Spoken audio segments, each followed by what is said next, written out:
यशोदा अपने पति और बेटों के साथ रहता था। वो लोग बहुत गरीब थे, इतने गरीब कि उनके पास रहने के लिए ढंग का घर भी नहीं था। सुनिए जी, मुझे तो बड़ी टेंशन हो रही है। क्यों? अभी तो कुछ दिनों के बाद हमारी दोनों बेटों की शादी है। नई बहुओं को कहाँ रखेंगे? इससे पहले यशोदा का पति उससे कोई जवाब देता तो इसी समय उसका बेटा वहां पर आ जाता है और कहता है, माँ, अगर नई बहुएं आ भी रहे हैं तो वो हमारे साथ इसी घर में रहेंगी। सही कहा तुम्हारे बेटे ने, अब तुम ज्यादा चिंता मत करो। दोनों बाप बेटों ने वही बात को खत्म कर दिया, लेकिन यशोदा की चिंता तभी खत्म नहीं हो रही थी। किसी तरह से दिन बीत गए और दोनों ही बेटों की शादी हो गई। और गृह प्रवेश के समय मॉडर्न बहू खुशबू बोली, ये क्या? ये एक कमरा हमारा ससुराल है? हाँ बहू, ये एक ही कमरा है। माँ, दिमाग खराब है क्या आपका? मैं इस कमरे में जरा भी नहीं रहूंगी। कम से कम शादी करने से पहले एक घर का तो इंतजाम कर लिया होता। मैं तेरी बात समझती हूँ बहू, कुछ दिन के लिए बहू एडजस्ट कर लो। हाँ हाँ, आप जैसे लोगों को तो मैं अच्छे से जानती हूँ। कुछ दिन का बहाना दिखाकर हमें तो जिंदगी भर यहीं पर सड़ना पड़ेगा। अपनी बहू की बात सुनकर यशोदा एकदम चुप हो गई। अपनी माँ का उतरा हुआ चेहरा देखकर खुशबू का पति उसे बोला, खुशबू, तुम्हें माँ से ऐसी तरह बात नहीं करना चाहिए। हम लोग कोशिश कर रहे हैं कि हम कुछ दिन के अंदर एक अच्छा घर ले लें, लेकिन जब तक घर का इंतजाम नहीं हो जाता तब तक तुम्हें यहाँ एडजस्ट करना पड़ेगा।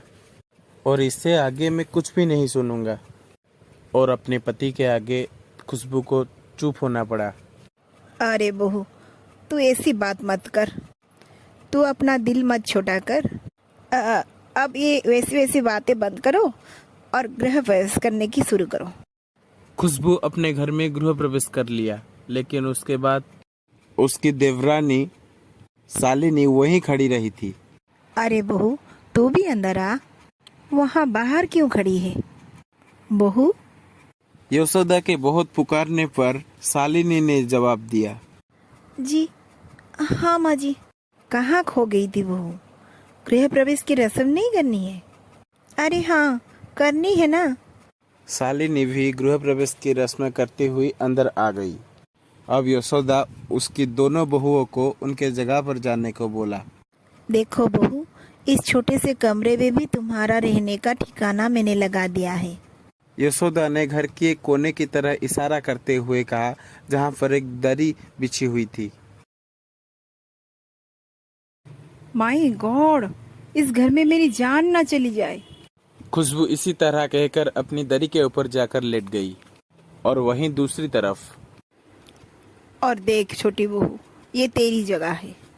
बहू, बहू, अरे बहू। जी जी माँ जी। अरे बहू, तेरा ध्यान कहाँ रहता है?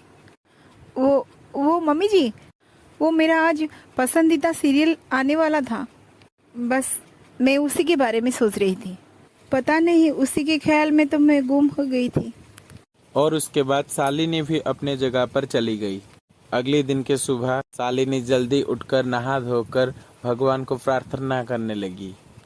और उसने अपनी साड़ी के पल्लू से एक लंबा घूंघट लगा रखा था। तो वहीं दूसरी तरफ खुशबू सो रही थी। ये क्या बहू, तू घर में घूंघट क्यों रखी है? शालिनी ने यशोदा की बात पर ध्यान ही नहीं दिया। जो भी हो, शालिनी बहू, अपनी जेठानी जी को जरा जगह भी देना। आज तुम दोनों की पहली रसोई है।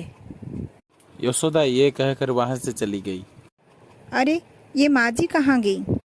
चलो जो भी हो, मैं अपना काम कर लेती हूँ। शालिनी घूंघट में ही अपना काम कर रहा था।